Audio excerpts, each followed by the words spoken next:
Hey, Wenatchee. Hey, Wenatchee Valley. Hello, North Central Washington. Saw a brief little shot up there in Okanagan County as well.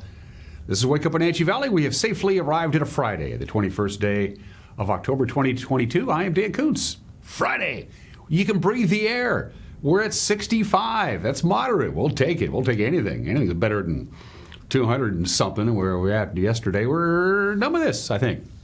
They were predicting this was going to happen. The system coming through, that high-pressure ridge that dominated our weather, gave us the unseasonably warm temperatures, bone-dry conditions, and smoke and haze is 86. It's gone. It's toast. It ain't here no more.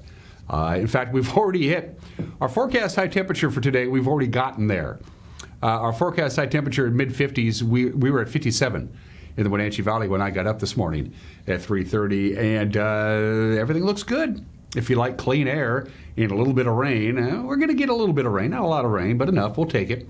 Should at least damper down the fires. Forecast details are coming up. Also a little breezy at times. Not windy, but breezy. That also helps. But you're going to like it when you step outside today because you can go, hey, free air, clean, fresh air. All those important weather forecasts coming up, including your long-term forecast for winter coming up, too, from the Climate Prediction Center.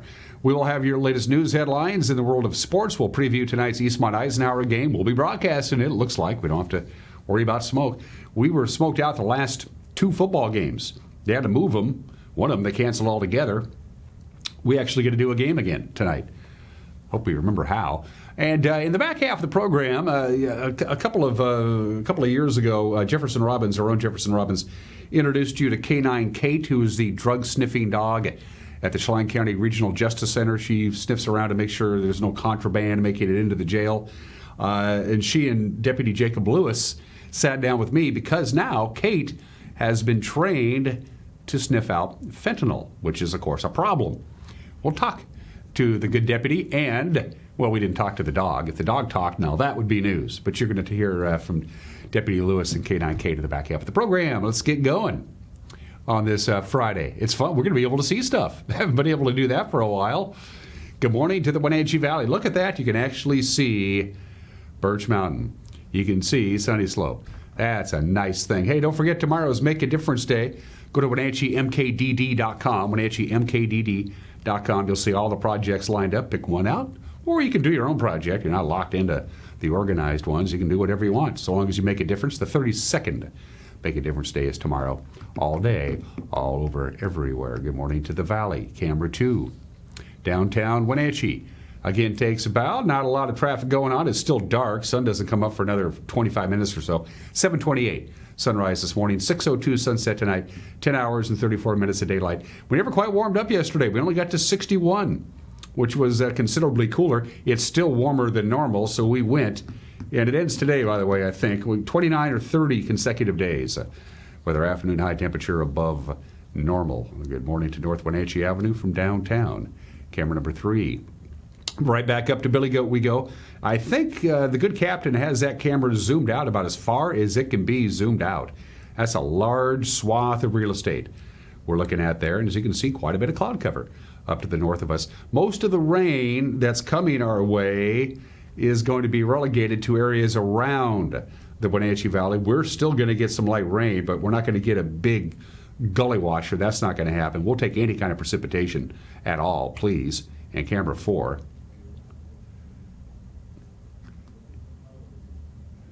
Wow.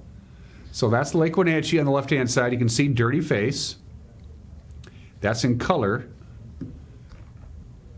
Tucker's going to switch it to infrared. Wow. You can actually see the fire on the very far left-hand side of your screen, that little white blot.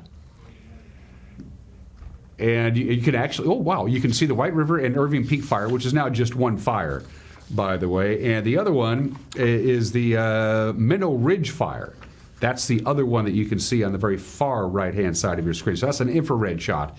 That is really cool, Tucker. I like that. You can see Lake Wenatchee, Dirty Face, and just to the left of it, again, is the White River fire. The White River and Irving Peak fires were two separate fires. They're now one fire. They kind of grew together. And the smaller fire that we really haven't talked much about is the Minnow Ridge fire. That's the other fire above Lake Wenatchee, and you can make that out a little bit too. Awesome. I like that. That's cool. And you can actually see Lake Wenatchee, which we haven't been able to do since August 12th when the fires broke out. That's cool. Good work, Tucker. We mentioned it's going to be a little bit of a rainy weekend. Now, a couple of days ago, they were saying we could get, a significant amount of rain. Now they're saying maybe not so much rain, but we do have some rain in the forecast. This is kind of the same slide we showed you yesterday. We'll see some rain late morning, early afternoon, then it dries out, and then it comes back again in the overnight hours. So we should have a dry period from about 4:30 this afternoon till about 10 tonight, and then a second band comes through. But again, we're not going to see a lot of rain. Most of the rain that's coming into our area is not going to come at the Wenatchee Valley. Other places will have more rain than us. We'll take whatever kind of measurable precipitation we can get. I don't even care if it's measurable. Just give us a little bit of rain. We'll take it. It's a minor inconvenience. As far as the long-term forecast from the Climate Prediction Center, this is for winter of this year. So this goes through December through February. They took this out yesterday afternoon. This is going to be the third straight winter we have a La Nina year, which means they are expecting us to have below normal temperatures, as you see there, and above normal precipitation. This could be the third straight winter we've had a La Nina year. Doesn't really happen too often. There's your seasonal precipitation outlook. Again, this is for December, January, and February. This is what we really call long-term. And as you already saw, we're looking at a better than 50-50 chance of colder than normal temperatures and a better than 50-50 chance of wetter than normal conditions. Remember, we didn't have a lot of snow last year until January when we got 4 feet of snow in a day. So you just don't know. Mother Nature gets to call the shots. Speaking of Mother Nature, from the National Weather Service, here we go. Going to see some clouds, going to see some light rain. Not a lot of wind. A little breeze here and there, but they've really backed off on the wind forecast. That's cool. We'll take it. 57, our forecast high today, and that is exactly normal for October 21st. 40 for the overnight low tonight. It's going to get chilly. As this system comes through, it's going to usher in some cold air, some cold, dry air moves into the region. The snow level in the passes is going to go down to pass level, but by the time it gets there, most of the energy, most of the moisture from the storm system will already be expended. So not expecting some real difficult driving conditions in the mountain passes this weekend, but it's going to get chilly. Look at the overnight low on Saturday, all the way down to near freezing. Some pockets that are susceptible to frost could get below freezing on Saturday night into Sunday. It's time to blow out my irrigation system. Again, below normal temperatures on Saturday, right around normal on Sunday. Hit and miss rain showers and temperatures back where they should be as we getting ready to say goodbye to October and welcome November. But we're done with the smoke and the haze and the mud and the blood and the beer. I just quoted Johnny Cash. It's 8 minutes after the hour. Going to take a break and have your Friday morning news. You're watching Wake Up Wenatchee Valley on the NCW Live channel.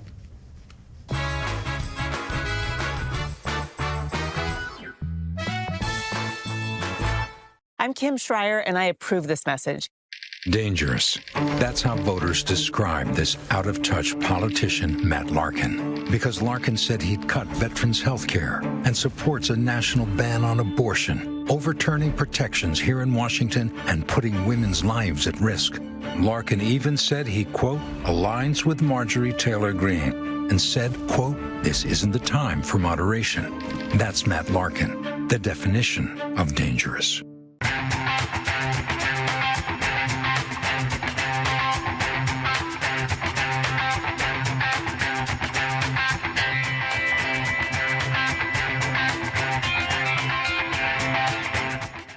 Hi, I'm Jim Heinlein, independent agent and owner at Springwater Insurance Group here in North Central Washington.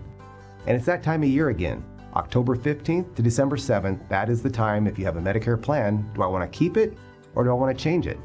For any of those questions, give us a call at Springwater Insurance Group because we're independent agents. We don't work with one company, we work with many companies because all of you have different situations and needs. So if you have questions about 2021 Medicare plans, give us a call, 888-2600.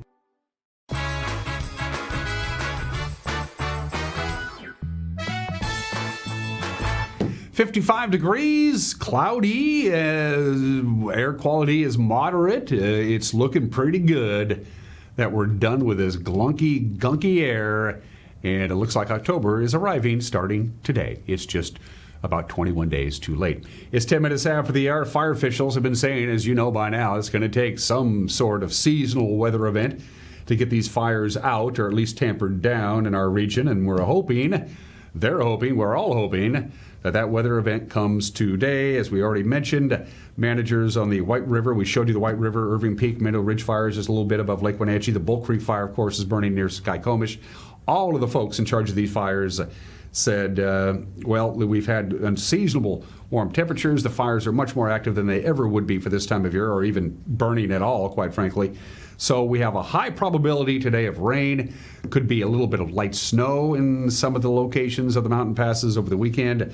All of these fires that we talked about, the Irving Peak, the Minnow Ridge fire, the White River fire, the Bull Creek fire, you combine them all together, it's about 35,000 acres still burning, but it looks like we are looking good for the weekend. Bring on the rain. An East Wenatchee woman allegedly rammed an unmarked and occupied police car on Wednesday as detectives closed in on her for multiple prior warrants. That is the suspect, 28-year-old Danielle Reyes. She now faces a possible charge of second-degree assault, in addition to earlier counts of eluding, resisting arrest, and DUI. The Columbia River Drug Task Force says they were on the lookout for Reyes and had been for quite some time because she had fled previous traffic stops in both Wenatchee and East Wenatchee. When the multi-agency task force closed in on her on Highway 28 and South Lyle Avenue just after 10 a.m. on Wednesday, she allegedly threw her car into reverse and slammed into the front of a pursuing police vehicle. Both vehicles were heavily damaged, and the Douglas County deputy behind the wheel was treated for minor injuries at Central Washington Hospital. And because local police vehicle was involved in the collision, the Washington State Patrol is going to investigate the circumstances surrounding that crash. Speaking of finding somebody they've been looking out for a while, a police task force arrested a 33-year-old East Wenatchee man this week for a prior charge of assaulting a state trooper. The Columbia River Drug Task Force says Victor Daniel Dominguez was caught on Tuesday afternoon at a residence in the 400 block of South Kentucky. Dominguez was wanted on a warrant charging him with third-degree assault on an October 5th traffic stop that happened on Highway 28. At that traffic stop, he allegedly kicked and punched a Washington State Patrol trooper and then drove away. Task Force detectives were looking for him since then. They also say he faces trial for prior felony warrants, like eluding police and driving with a suspended license. The Chelan County Fire Marshal has extended the Stage 1 burn ban until Friday of next week, the 28th, for unincorporated areas of Chelan County. Stage 1 fire restrictions includes the banning of burning yard debris. The county's mountain and valley zones will also remain at higher fire hazard level. Other Stage 1 fire restrictions include fireworks, motor vehicles off county roads. You can't target shoot recreational fires on private residential premises or in designated campsites where such fires may be built in a permanent barbecue, a portable barbecue, or an outdoor fireplace or grill. You can still do that. And one of the many Make a Difference Day projects taking place in the Wenatchee Valley this weekend is going to be the planting on Saddle Rock ahead of the trail's reopening next week. The Chelan Douglas Land Trust has teamed up with all kinds of different governmental agencies. They're going to coordinate the planting of about 2,000 native grasses, wildflowers, shrubs, and trees. Volunteers are asked to show up Saturday at the trailhead of Saddle Rock at 9 in the morning, with work expected to last about 3 o'clock in the afternoon. Volunteers will hike to various planting locations along the main trailhead, and using a shovel, you're going to dig a hole, plant a small to medium-sized plant. By the way, tacos will be served for lunch. If you want to do this, you're asked to bring closed-toed sturdy shoes, long pants, bring your own water, bring some snacks, bring some gloves. If you got a shovel, bring one of those as well. They're asking, please, no pets and no kids. The trail, of course, has been closed since the middle of July for the cleanup of old mining waste. It will reopen on October 27th, 6 days from now. And that's what's making news. At quarter after the hour, we'll have one more newscast to get your weekend going with Grant and Eric at 5, 6, and 10 and high school football tonight. It's about time. With a preview, here's Grant.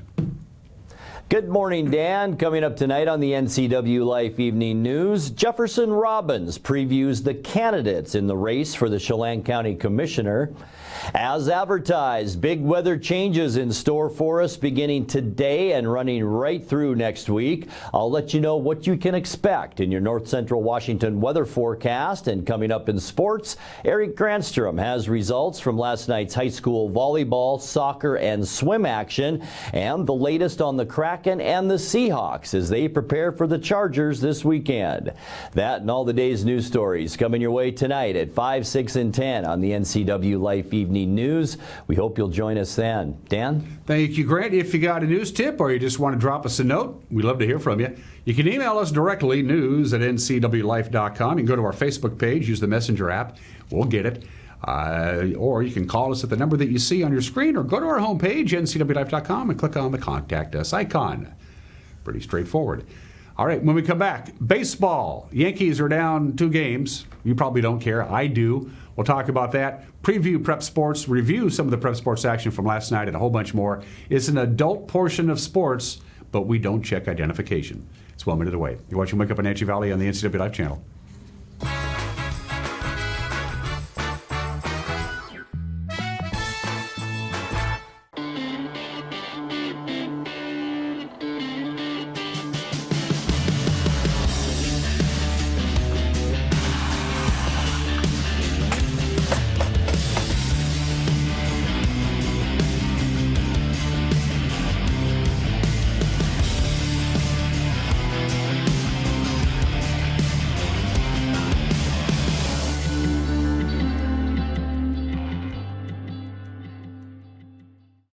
As nature does its magical change from the green of summer to the orange and red of fall, camping in your old tent isn't going to cut it anymore. It's time for you to get a great deal on a motorhome, travel trailer, or fifth wheel from Click It RV during our year-end clearance events.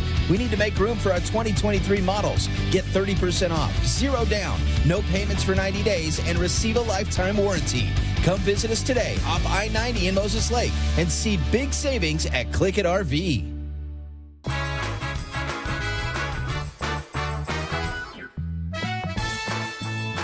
17 minutes after the hour, the Astros hold serve. They had the first 2 games at home. They won the first 2 games at home. They beat the Yankees last night at Minute Maid Park. The final was 3-2 in Game 2 of the American League Championship Series. Framber Valdez earned the victory on the mound. He pitched 7 innings. He allowed 2 runs, 9 strikeouts. Alex Bregman did the damage offensively, snapping a scoreless tie in the bottom of the 3rd. And Bregman sends one deep to left. It is back, and it is gone. A 3-run poke. Alex Bregman puts the Stros on the board in the 3rd inning. Now, one thing with Bregman, 312 returns in scoring position during the regular season and postseason. And right here, he tried to come in. Problem was, for Severino, Ronnie, he didn't get it in far enough. And Bregman, with quick hands, just pops this thing into the Crawford box. With a jet stream out to left field. Stan, a little tapper to the mound. Oh, Valdez dropped it. Now throws wildly to first. And it gets away from Gurriel. Judge thinking about scoring. He'll be held up at 3rd. And a little rollover ground ball. That is going to get a run home. Gurriel will go to the bag. Also sends Stan to 3rd base. So you score 1, you advance 1. Torres is trying to hit one out of the stadium. 0-2 pitch on the ground. That'll get it done. Tough play. Pena on the throw to first. Not in time. And it's an infield hit and an RBI. 1-2 now. There he goes. The pitch. Did he go? He did. It's a swing and a miss and a strikeout. And the ball game is over. Strands a runner at first. Went for the check. Couldn't get it. Swung through it. Ball game. Well, the American League Championship Series is off to Yankee Stadium. 3 games, we hope. I do anyway, over the weekend. National League Championship Series resumes in Philadelphia at 4:37 this afternoon. It's the Phillies and the Padres. They're tied at a game apiece. High school football schedule got an early start yesterday down in Sunnyside. Anthony Martinez scored on a 3-yard touchdown run before the half. That closed the gap for Wenatchee to 14-7. Then Brent Maldonado connected with Noah McNair on a 62-yard touchdown pass midway through the third quarter. That was the only score in the second half, and the Grizzlies beat the Panthers 20-7. Coming up tonight, it looks like we're going to have a game finally. The Wildcats and the Cadets here on the NCAA Live Channel. Eastmont comes into the game 3-3 overall, 3-1 in conference play. The Cadets are 1-4 in conference play, 1-6 overall. Eric and Grant will have the call. Pre-game 6:30 at Wildcat Stadium, and it looks like we are good to go. Another Big Nine play, Moses Lake looks to clinch its second consecutive regular season league title. They're at West Valley tonight at 7 o'clock. Davis has a non-leaguer tomorrow at 5:30 against Ridgeline. Caribou Trail League play tonight. Omak takes its undefeated league record into Peshastin. They'll take on the Kodiaks. Chelan and Cashmere. In Cashmere, the 69th battle of the Old Bronze Shoe, and Quincy has a non-league game at Medical Lake. Kickoff for all those games on the Caribou Trail League is at 7 o'clock tonight. Central Washington Athletic Conference. To see, you have Othello on the road at Kelso at 6 o'clock. That's a long drive. 7 o'clock games of Ellensburg at East Valley. Ephrata will host Prosser. Grandview is at Sela. And in B-League this afternoon, Orville hosts Lake Roosevelt at 4. Soap Lake will visit Bridgeport.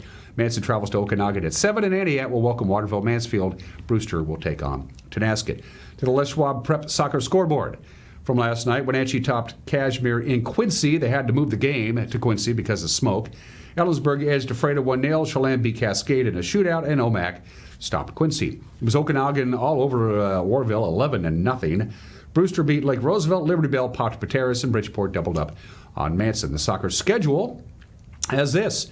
Pateros hosts Manson at 6. Tomorrow you got Omak at Bridgeport at 11 a.m. Okanagan will take on Highland at Leiboftel Field at the Apple Bowl at 1 o'clock. Moses Lake will visit Davis at 1. Eastmont's on the road at Sunnyside also at 1 o'clock. Prep volleyball last night. Wilson Creek beat Pateros. Soap Lake swept 3 from Cascade Christian. Waterville Mansfield took 3 straight from Aniat. Manson down Okanagan to win the Central Washington B-League title, by the way.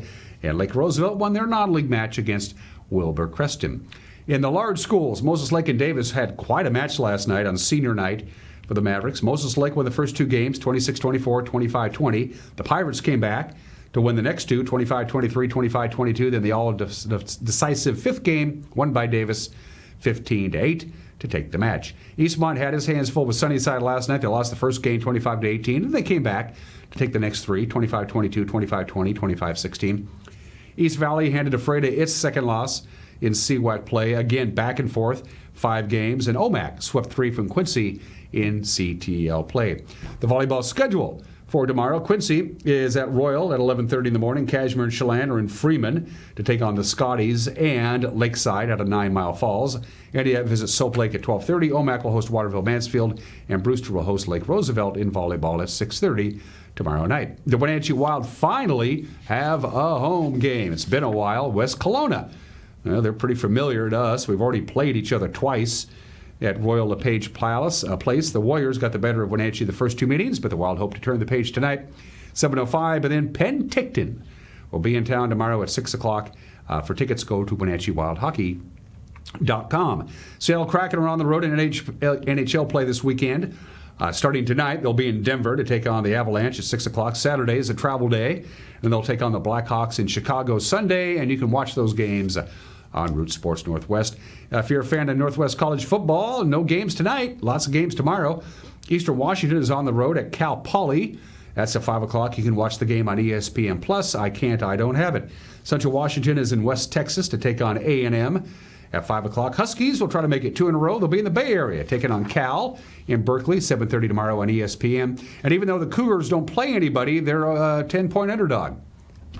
And the Seahawks are in Los Angeles to take on the Chargers on Sunday. Justin Herbert has fought through injuries to help LA off to a 4-2 start. Seattle coach Pete Carroll says he's impressed with the former Oregon Duck. Well, first off, he's incredible. He's an incredible athlete and player, and I've listened to him, his interviews and stuff over the off season, just trying to get to know who he is and how he handles stuff and all that. And he's a really together kid too.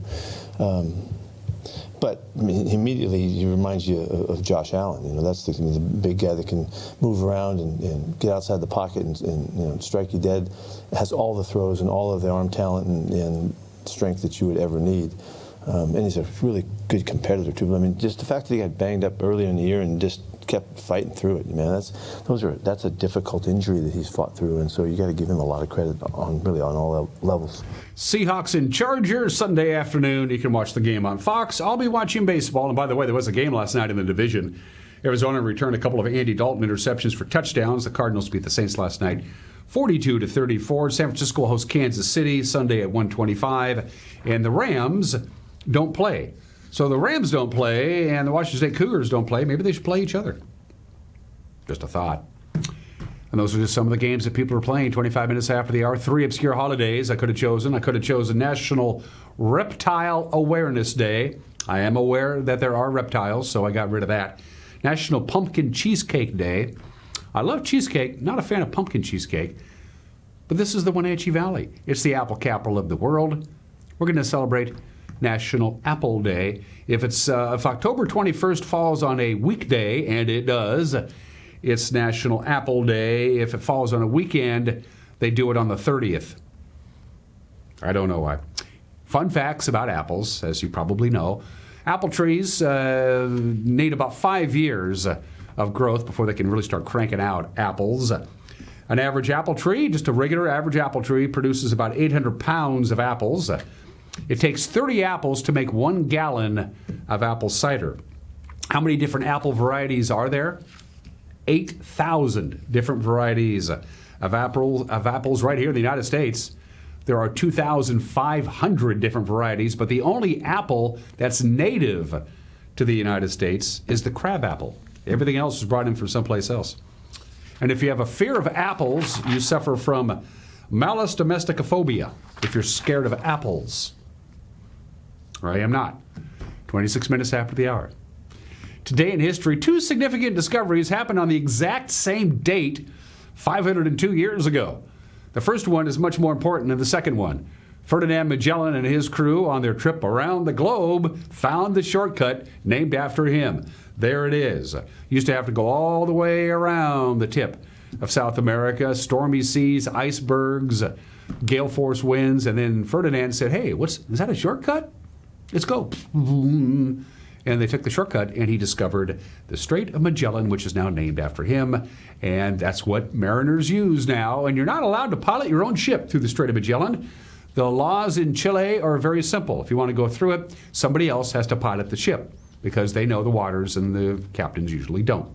So that was 502 years ago on this date in 1520. And also on this date in 1520, João Alvarez Fagundes discovers those little bitty islands. They're way down at the bottom. They're right below Newfoundland. Tiny little islands, St. Pierre and Miquelon, just to the south of the Newfoundlands. They're on that screen there. The reason I bring it up is they're not much islands, but he named them when he discovered these 2 tiny little islands just to the south of Newfoundland. Aho named them the Islands of the 11,000 Virgins. They changed the name. That was also 502 years ago today. 143 years ago today, Thomas Edison filed for his patent for the incandescent light bulb. I am on record that this is going to be a big thing, the incandescent light bulb. Thomas Edison thought this was going to be so revolutionary when everybody had one that people would no longer sleep. You would just always be awake because you could have light on demand at night. Didn't work that way, but still. The light bulb, as we know it, or used to know it, 143 years old today.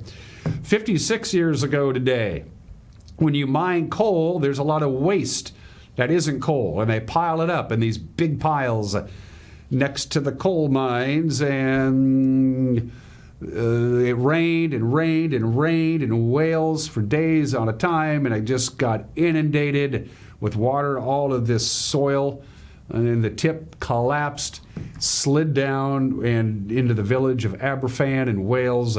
144 people died, almost all of them kids. 116 children and 28 adults were killed. Almost all the kids were attending class at the local junior high school, which, as you see there, was completely wiped off the map. 144 people died during the collapse of the coal mine tip in 1966. And finally, the 1975 World Series is one of the greatest World Series ever, by far. 7 unbelievably exciting and entertaining games. Game 6, which brought us to a Game 7, was on this night, Thursday night, October 21st, 1975, when Carlton Fisk hit one of the most famous home runs in baseball history.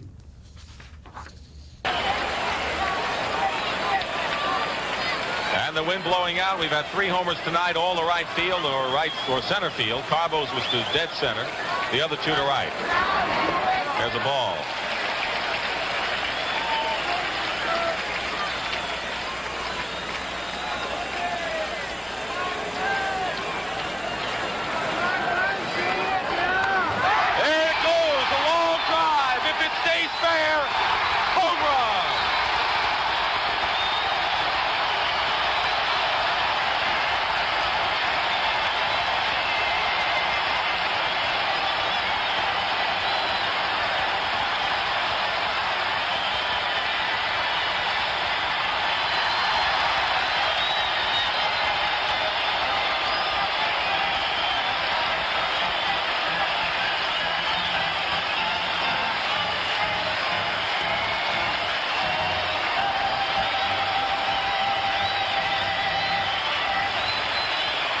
We will have a 7th game in this 1975 World Series. Carlton Fisk becomes the first player in the series to hit one over the wall into the net. Red Sox win it 7-6 in 12 innings. And Carlton Fisk had a lot of little boy in him right there, Joe. He took one step, knew it was going to be close. He knew it was gone, and it was dancing in the streets all the way around. Johnny Pesky greets him at first base, and he is dancing. A lot of body English for Carlton Fisk. Watch it. How many steps does he take? One. He waits to see it. Get over. Get over. He knew it. There it is. If you saw the video, you noticed to hit the foul pole screen. The left fielder for the Cincinnati Reds, George Foster, caught the ball off the screen, and he kept it. He said, why not? And then finally in 1999, he sold it at auction for $100,000. He said, I really don't have any reason to keep the ball anymore. And by the way, the entire 6th game of the 1975 World Series is available for you to watch. It's one of the greatest sporting games of any sport ever. Watch it. It's absolutely amazing. That was on this date in 1975. And now some birthdays. Alfred Nobel, the Swedish chemist, the guy who invented dynamite, who one day read his obituary. He didn't die. He wasn't dead. He opened up the newspaper and his obituary was printed there. And the obituary said, Alfred Nobel died, the guy who invented dynamite that destroyed a lot of things and killed a lot of people. And he said, I don't want to be remembered for that.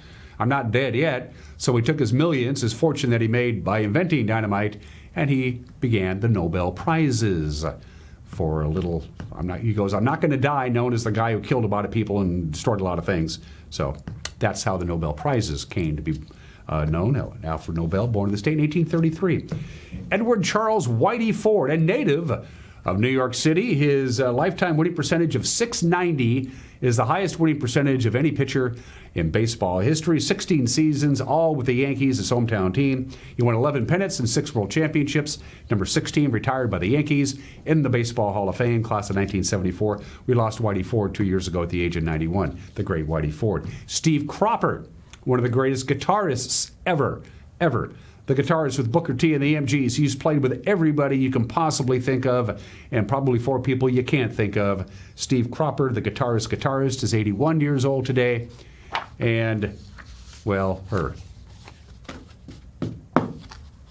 Happy birthday, Kim. 33 minutes after the hour. Gonna take a break. Got an opinion from Mike Mad Dog McNaughty, and then we're talking drug-sniffing dogs at the Chelan County Jail. Deputy Jacob Lewis and Canine Kate. Canine Kate's got a new skill, a much-needed skill. You're going to learn all about it when we come back. You're watching Wake Up in Anchi Valley on the NCW Live channel.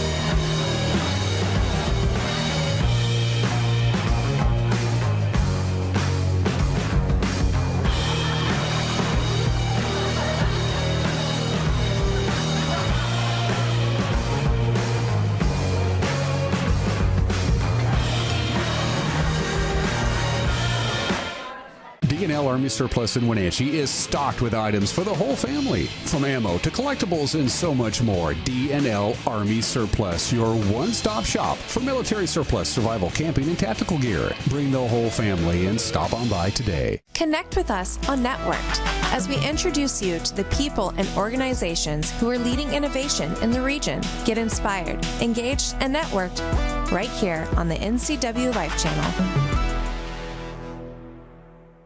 Bring the whole family up to Stormy Mountain Brewing and local public house in historic downtown Chelan. Applewood smoked brisket, street-style tacos, and our award-winning barbecue rubs and sauces. Our meals pair perfectly with our exciting lineup of craft ales, made right here in Chelan. We've got room for big groups, or give us a call for catering. So grab the kids and check out the fun at Stormy Mountain Brewing and local public house located in the heart of Chelan.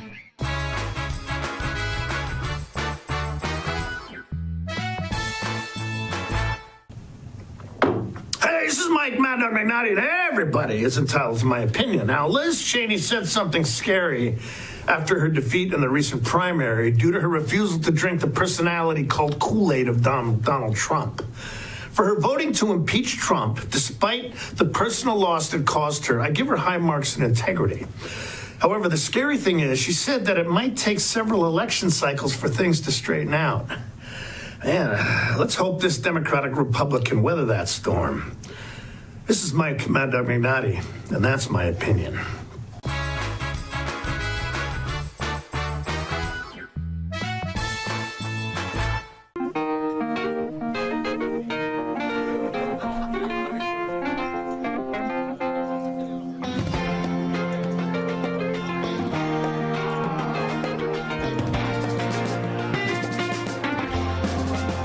The Clearwater Saloon and Casino has the best Vegas-style games in East Wenatchee.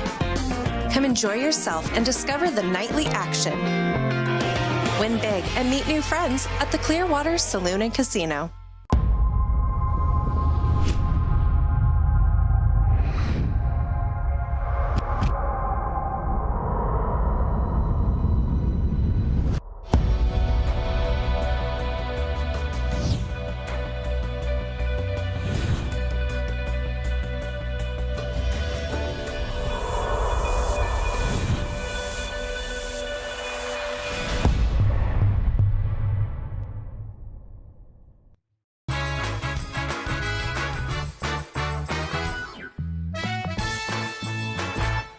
Welcome back to the program. We are here at the Chelan County Jail Conference Room, not the jail proper. It's already been a good day. Most folks are pretty familiar with the drug-sniffing dog that has been employed here at the Chelan County Jail for quite some time to search out for contraband as those who are incarcerated work their way into the system. It's been a groundbreaking program, highly successful.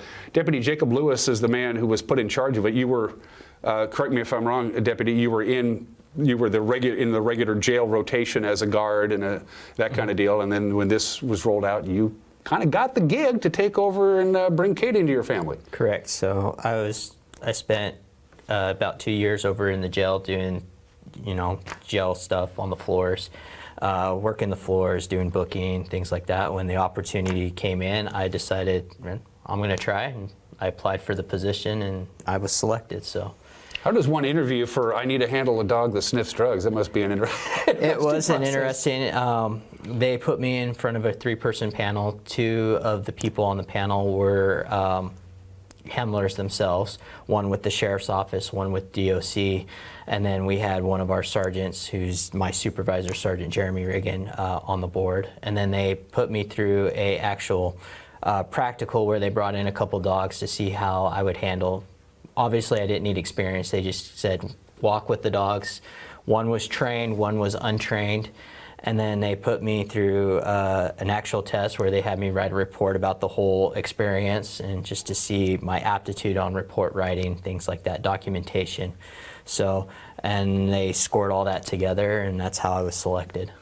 Obviously, this program was launched because there was a need for it. Correct. There was a problem. There still is a problem. Who's kidding you? Which is one of the reasons we're here talking about it. But the need arose that we have some issues. We have some inmates who are getting through the system. And this seemed to be an answer. It has been working, has it not? It has been. Statistically, since we've been keeping records, when we came on service, we've seen about an 80 to 90% decrease in the amount of contraband that's coming into the jail, drug-wise. Prior to us coming in, when I started working here in 2018, you could go through the entire jail and just smell marijuana throughout. And I know a lot of the older staff could vouch for that. I mean, it became a very reactive posture for us, where we were trying to figure out, okay, we're smelling marijuana, we're seeing overdoses, where are these drugs coming in? And then when Kate and our whole drug interdiction program went into effect with the body scanner and the mail scanner, we drastically seen that decrease. More so or not, we see from the jail population or from individuals that are willing to share, they're more scared of the dog than they are the technology. And just having her in the jail, they're less likely to try to bring stuff in. And the mail scanner and the body scanner are human endeavors. They are flawed by definition. They're not always going to be spot on. Neither is Kate, really, for that matter. But it's the fact that it's working, and you got it's working in a way that you can hang your hat on. You know it's working, and that helps. That helps a lot. Walk me through the booking procedure and where Kate comes into this. You've been arrested, and they decided you're going to be booked. So you come in, you run through the paperwork, you do the whole 9 yards. And then they do a body scan on you before you are assigned a jail cell or put into the population? Correct. Part of the booking process is prior to they even coming into our intake cell, is they go through our body scanner. And it's similar to what you see at the airports. The difference being, unlike the airport scanner, is we can see inside and outside the human body. So, which eliminates the probable cause or certain requirements that would require us to do a strip search. The body scanner does help build that probable cause if we need to take that further step. So. And then you're in jail, and then this is kind of when Kate does her thing, right? Correct. So if we have information that the individual is still in possession of narcotics, or we have a cell that's off their baseline, then Kate would step in. Kate and I would step in and go and search those cells and look for possible narcotics. We do search the mail every day, so the incoming mail that comes in, we search. We try to search incoming deliveries, so whether that's food delivery, stuff that gets brought in through like FedEx, UPS, we'll try to search. Things like that. We do regular searches in common areas. And they can get pretty creative on getting ways to get drugs into the jail. Correct. It's amazing what they can, if they worked as hard to not get in jail to begin with, we wouldn't have so much of an issue, because once they're in jail, they're really good at getting, being creative, getting stuff in. Right. And it's one of those things, it's like you kind of wish that they would use that creativity for good, but they don't. And we've seen things coming in through seams of envelopes. We've seen what's called soaks and sprays, where they're diluting substances and soaking it into cardstock. And I mean, you name it, it's like once you think you figure it out, they find a new way to try to smuggle it in. In fact, it was an incident with somebody getting past the mail scanner that brought us to where we're here at today and what we're here to talk about. She's trained to sniff out heroin and cocaine and all the serious drugs that are trying to get into the system here. And then here comes the big bad one of all, the blue pill, the fentanyl. Correct. It's here, and some got through, didn't it? Some did. Well, it didn't get through. I was able to find it before it actually got delivered to the individual. But we actually had about roughly 2 to 3 grams of powdered fentanyl. It wasn't even the pill form. That was concealed underneath some stickers that were applied to the letter. So I was able to find it because feeling it didn't feel right. Peeled back the sticker, and sure enough, there it was. So. Again, creativity put in the wrong location. And so now it was time for your dog, Kate, to learn how to sniff out this particular drug. Walk me through that. How does that work? So we debated for pretty much the last 6 months as the fentanyl issue started to increase in the community. We're doing cell searches. We know that there's baseline stuff going on. We knew that there was an issue, and it just kind of felt like our searches were in vain, just because everything that's going on in the streets and the information that our jail population is providing us is that everything out there is nothing but fentanyl. And then when this stuff came in through the mail, it just decided we need to do that. So I worked with our counterpart out of Pierce County. She had started training her dog on fentanyl as well.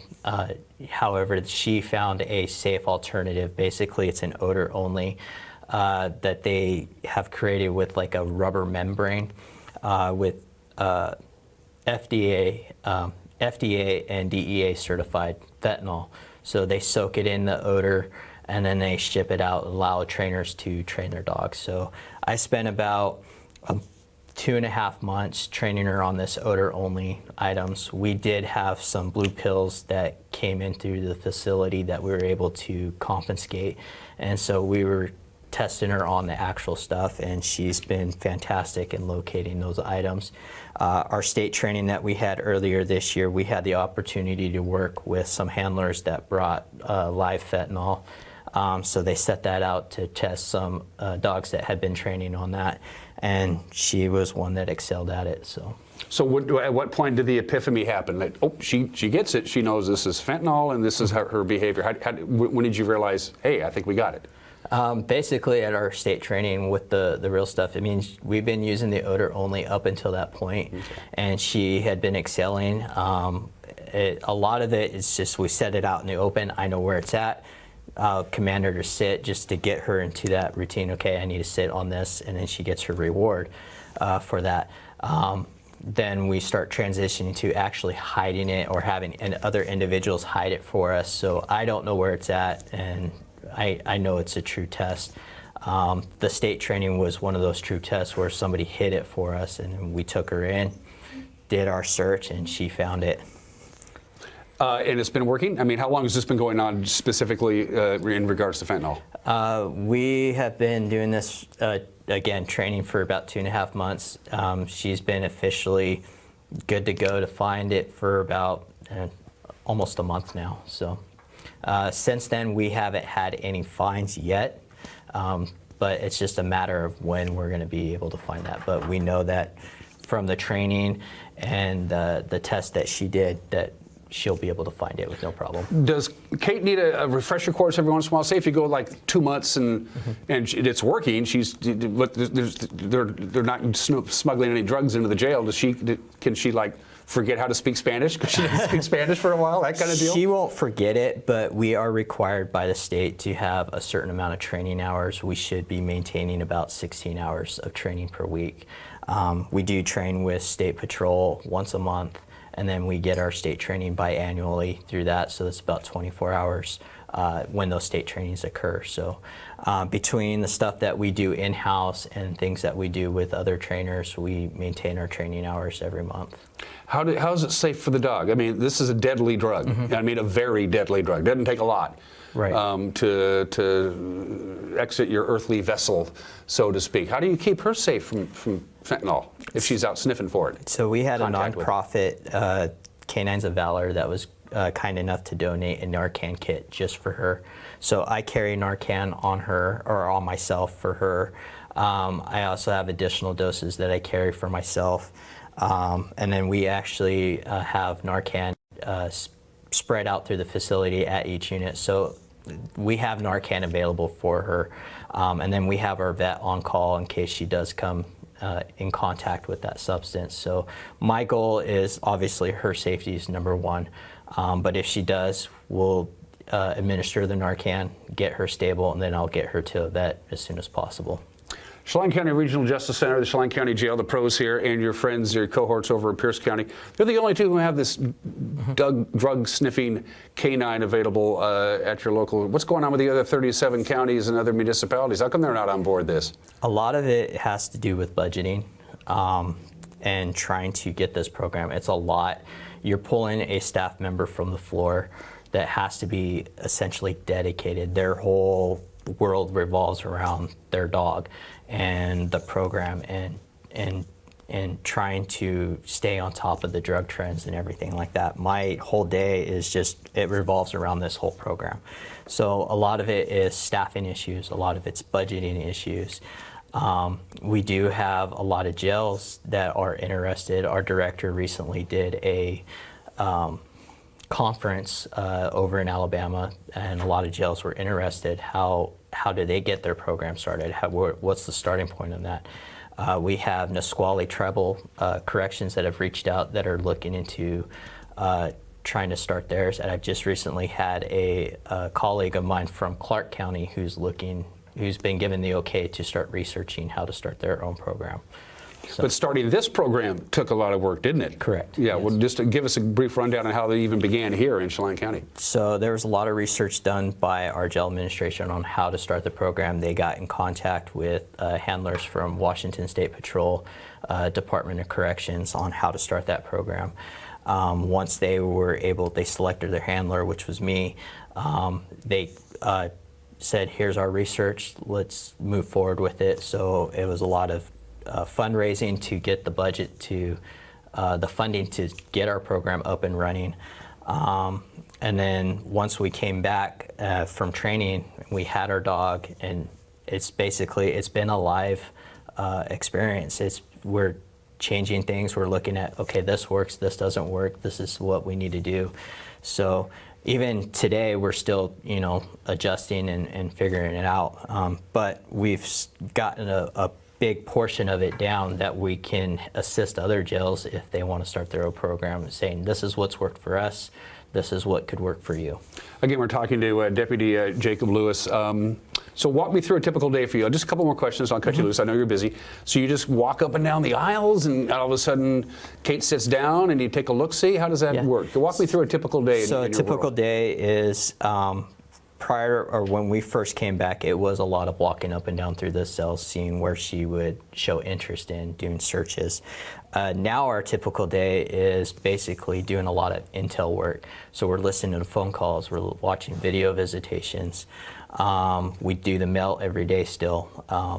We also, with in-person visits starting up, we do once a week we go and do a pre-visit, and we try to do a post-visit search after those, just to at least make a presence with the visitors to say, hey, we have a drug dog in here, so if you try to bring in contraband, we're going to find it.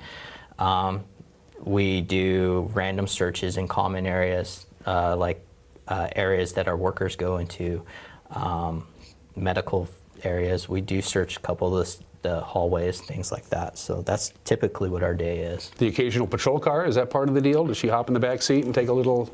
We do help other agencies out from time to time. I was going to ask you that. Are you called on other law enforcement agencies to help them out? Not so much law enforcement agencies. The problem is because of her elective odors, it can cause some issues with trying to obtain warrants, things like that. However, if they have already obtained a warrant and it's safe for us to assist them, then we will do our best to do that. Recently, we've been granted permission to go ahead and start working with the school districts. So we're going to be an available resource for the school resource officers in the area for that. And she's perfect for that because she has those elective odors. Was it difficult sometimes to you mentioned warrants, probable cause. Are judges sold on this? Do you have a hard time asking a judge to issue a search warrant and using Kate as a searching tool? For inside the jail, it's not a problem. There's no probable cause. You're already in there, right? Yeah, and we have other laws compared to what our road deputies and road officers have. We have one law specifically that we can use called introduction of contraband or possession of contraband in a correctional facility. So that's primarily what we use. So where they have issues with simple possession, we don't typically have that issue in the jail. And since they're already in jail, they don't have that expectation of privacy. So we can go ahead and search their property, things like that. Which brings up an interesting point. What if you're just out, she's not working, she doesn't have the vest on, you're out walking the dog in the neighborhood, and all of a sudden she does her, I smell something that I am trained to smell. How does one handle that? So we've been fortunate that at least in our neighborhood that we walked, she hasn't done that. But in the event that she does alert to something while we're out on a walk, my job would be just to contact, local law enforcement to come and take possession of the contraband. So that way, at least it's not in the community. Let's give Kate a helping hand. You got some fundraisers coming up in October and November. Just one is at a continuing fundraiser, but there's some specific stuff. Right. I'll let you take it home from there, Deputy. So right now we have CustomInk.com, which is our annual T-shirt fundraiser. This year's T-shirt features her paw print on the back. This is something that we do annually, but people can go to CustomInk.com, click on their fundraiser tab, and in the search bar just type in Chelan County. It'll take you straight to our campaign page, and they can order a T-shirt from there. And then at the end of October, we're working with 560 KPQ. Dave Bernstein has been kind enough to allow us to arrest him. And New America Credit Union here in town is hosting the event at their location off of Wenatchee Avenue. Dave Bernstein's gonna have to raise bail money to get himself released from jail, and with the proceeds going to benefit Kate. It's a fascinating program, and what's a good day for you at the end of the day when you go home and Kate is no longer working, she's just a dog? What's a good day in the life of Deputy Lewis? Just good days that we came home safe, that we know that the facility, at least that day, was contraband free. So yeah, and just get to enjoy having her part of the family and just letting her be a dog. You like your job? I love my job, yeah. He's saying that because his bosses are in the room. You just can't see them because they're not on camera. Can we check in maybe in a couple months, see how it's going? Yeah, definitely. Absolutely. Corrections Deputy Jacob Lewis and Kate. Give him a big hand, everybody. Kate doesn't seem to care. You're watching Wake Up in Wenatchee Valley. We'll be right back.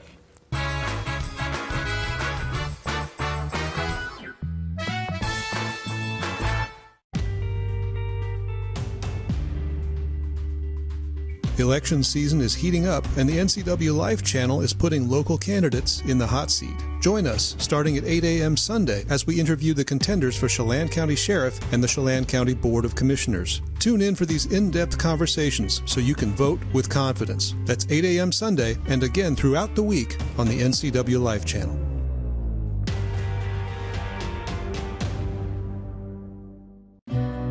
Businesses and individuals have trusted the experienced professionals of financial alternatives for their retirement and investment needs for 40 years. They offer a broad range of investments, annuities, and insurance solutions for people and businesses throughout Washington. Financial Alternatives will assist you in making informed decisions for your future.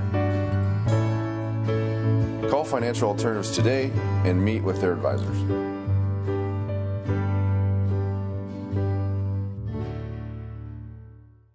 I'm Brian Thorpe, and I'm proud to say that Global Car Care is growing. We always do the right thing, and because of that, we're busy, and it's time to hire an experienced automotive technician. We spend as much time with our coworkers as we do our own family. I want them to understand they're not a number here. They're a person with a family, and I want them to be part of this family too. Do you want an owner that understands and respects what you do every day? I'm that guy. Our compensation is the best in the area. I want you to have your career with us. Haunted Mansion returns to Lake Chelan. It's Harvest by Day, Haunted by Night. Experience the second annual Haunted Mansion all October long. Bring the whole family to experience fun harvest and haunted activities like the haunted house, haunted graveyard, pumpkin walk, pumpkin float, scarecrow competition, dog costume contest, and so much more. Get tickets to this year's bigger, scarier haunted house and get details on all the free activities by visiting hauntedmansion.com. That's hauntedmansion.com.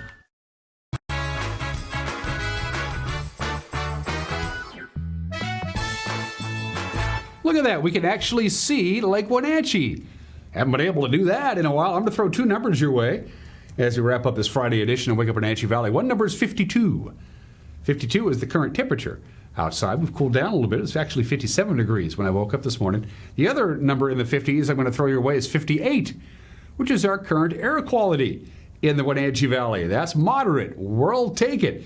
58 in Wenatchee, 69 in Cashmere, 64 in Leavenworth, 71 in Peshastin. I think we're done with the gunk from the National Weather Service. It's all smiles for me. I was just done with the smoke, and we're done with the smoke. Because we got a little rain coming our way now. They were predicting maybe some pretty significant winds at times for the Wenatchee Valley. They're kind of saying, a little breeze at times, but not really windy. And the rain, we're going to get some rain. Going to get some rain today. Get a taper off late in the afternoon, it looks like, then come back overnight tonight. Not a big deluge of rain, but we'll take any kind of precipitation anything from Mother Nature. Look how chilly the overnight lows are going to be Saturday and Sunday. Snow level will be down to the pass level, but by the time it does that, this storm system will have run its course. That's it for us. Have a great weekend. We'll see you on Monday. Bye-bye.